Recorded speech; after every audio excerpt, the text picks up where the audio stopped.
Hello बच्चों, आज मैं संबंध एवं फलन से संबंधित प्रश्नावली 1.1 का प्रश्न नंबर 14 बताने जा रहा हूँ। देखिए और समझिए। देखिए प्रश्न नंबर 14 है, मान लीजिए कि x y तल में स्थित समस्त रेखाओं का समुच्चय यल है और यल में r बराबर L1, L2 such that L1 समांतर है L2 के द्वारा परिभाषित संबंध R है। सिद्ध कीजिए कि R एक तुल्यता संबंध है। रेखा y बराबर 2x-4 से संबंधित समस्त रेखाओं का समुच्चय ज्ञात कीजिए। तो देखिए यहाँ से लिखेंगे हल में सबसे पहले लिखा जाएगा दिया है। दिया है में लिख देंगे a बराबर x y तल में स्थित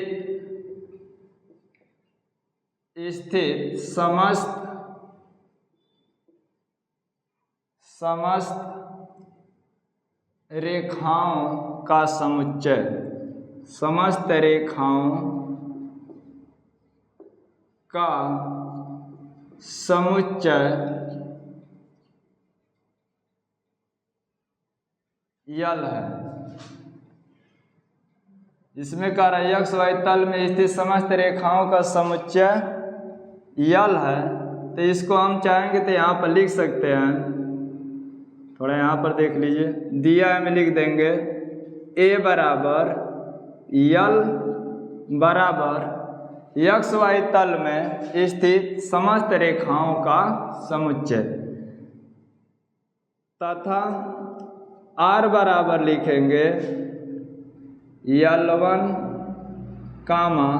L2 सच डैट L1 समांतर है L2 के। L1 समांतर है L2 के। इतना लिखेंगे दिया है। अब देखिए, अब यहाँ से लिखेंगे स्वतुल्य संबंध के लिए। स्वतुल्य संबंध के लिए, स्वतुल्य संबंध के लिए लिखेंगे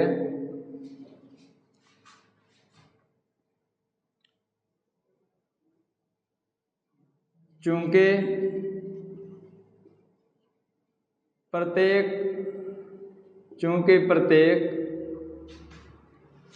रेखा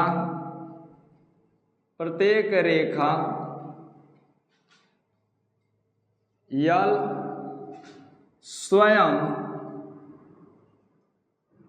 चूंकि प्रत्येक रेखा यल स्वयं रेखा यल के समांतर होती है।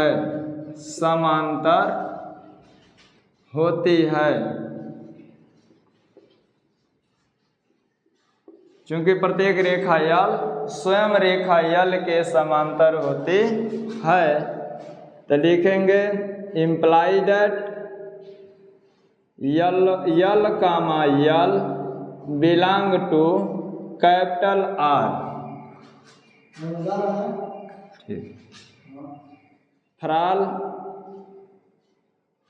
फ्राल लिखेंगे L belong to capital A।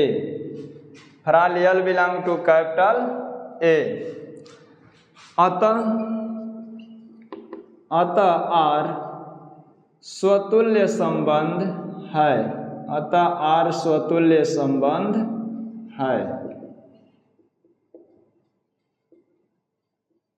अब लिखेंगे सममित संबंध के लिए। सममित संबंध के लिए, सममित संबंध के लिए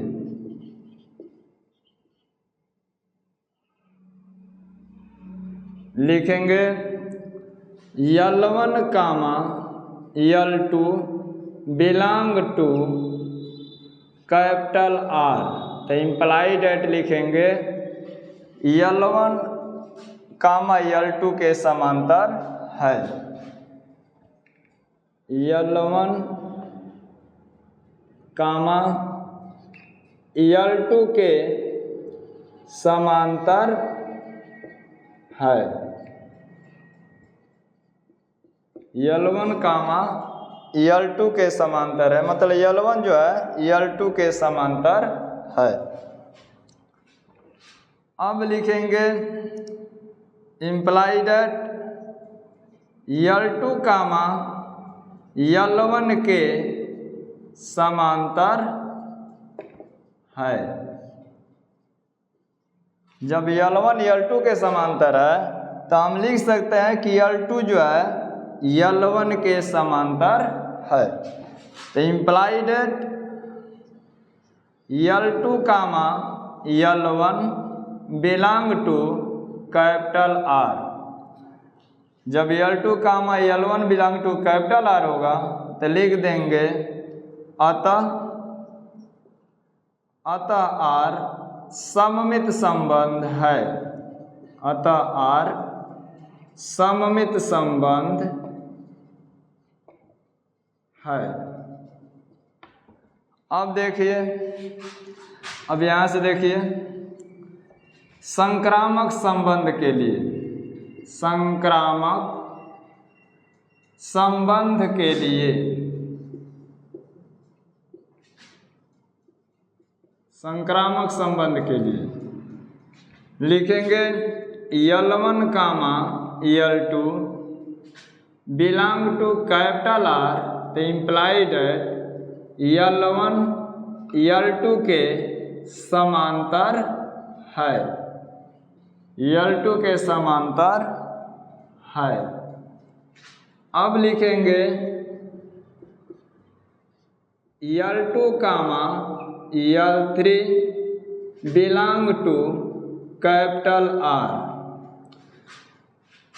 L2 जो है L3 के समांतर है। L2 कामा L3 के समांतर है। तो ये ध्यान दीजिएगा, जब L1 L2 के समांतर है और L2 L3 के समांतर है तो ये निश्चित नहीं है कि L1 जो है तब L1 जो है L3 के भी समांतर होगा। ध्यान दीजिए, L1 L2 के समांतर जब है और L2 L3 के समांतर है तो हम कह सकते हैं कि L1 जो है L3 के समांतर है। तो यहाँ पर लिख देंगे इम्प्लाइड L1 L3 के समांतर है। L1 L3 के समांतर है।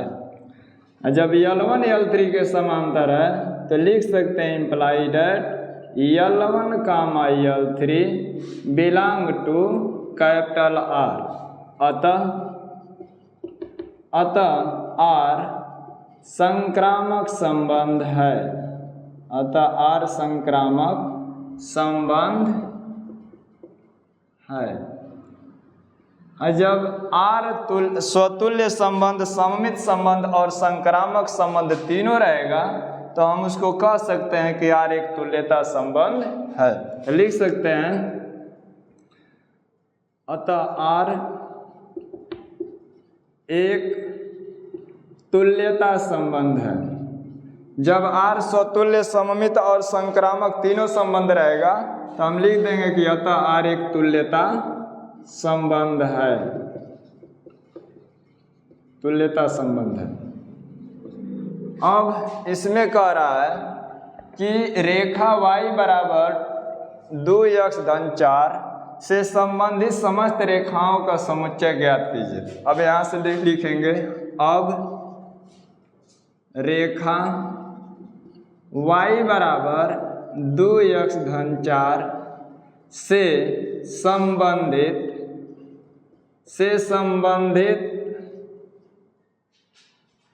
रेखाएं से संबंधित रेखाएं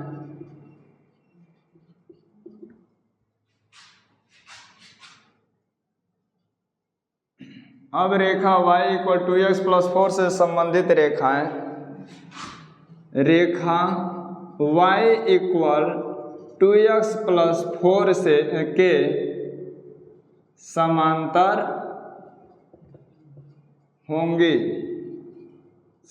होंगी, परंतु लिखेंगे परंतु रेखा y = 2x + 4 की प्रवणता